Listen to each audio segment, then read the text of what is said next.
It is indeed more bad news for renters because property professionals at the Royal Chartered Institute of Surveyors expect rents to rise again in the next 3 months. And that is the last thing that renters want to hear. So let's put this into some context. Look at this. This is for England only and shows the chunk of your income spent on housing if you have a mortgage, about 22%. But now let's bring in renters, way bigger chunk of income going on housing if you are renting, about 33% or a third of your earnings. These numbers take us up to last year before the latest extremes in the rental and mortgage market. So it's likely actually the situation's even more eye-watering now. So renters get stuck renting because they're spending so much of their money on rent. And today's data shows that demand for rentals is indeed sky high.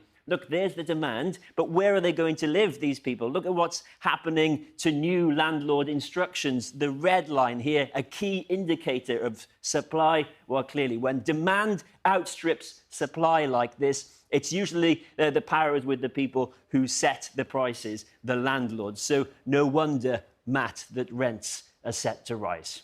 Kieran, thanks very much indeed.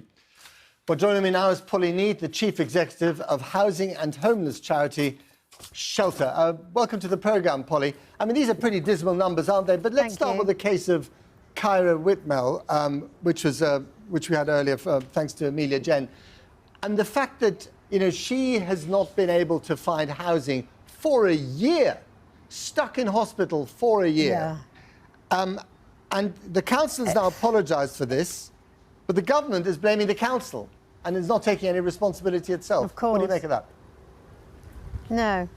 Well, I mean, what we're seeing here is the impact now. You know, the situation in housing in this country has become such a catastrophe that we're now seeing how it's impacting the NHS, where you've got, you know, a child homeless in hospital.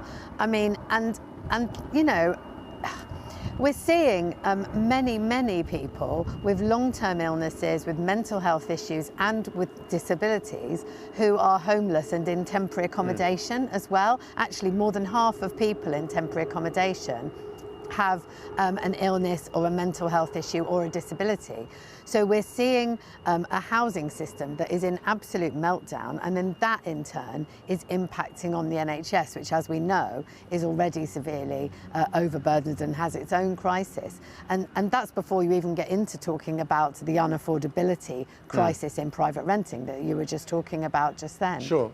But one feeds into the other. Now, the waiting list for social housing of 1.2 million, is that unprecedented? It is getting higher all the time, yes. And I mean, frankly, until the government starts investing in building social housing, this issue can only get worse.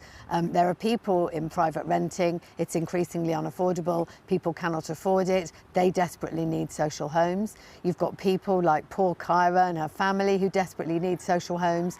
You've got 1.2 million on the waiting list and rising. And we are just not seeing the political will, I'm afraid, to solve this crisis. We really do need some significant change, and it's urgent because, you know, on every side, I guess, the housing system now is in meltdown. Everywhere you look, it's getting worse. But is the thing that is most to blame here the state of the market? The thing that's most to blame is decades of failure to invest in social housing. So we're actually going backwards every year in terms of delivery of new social homes. That's the main thing.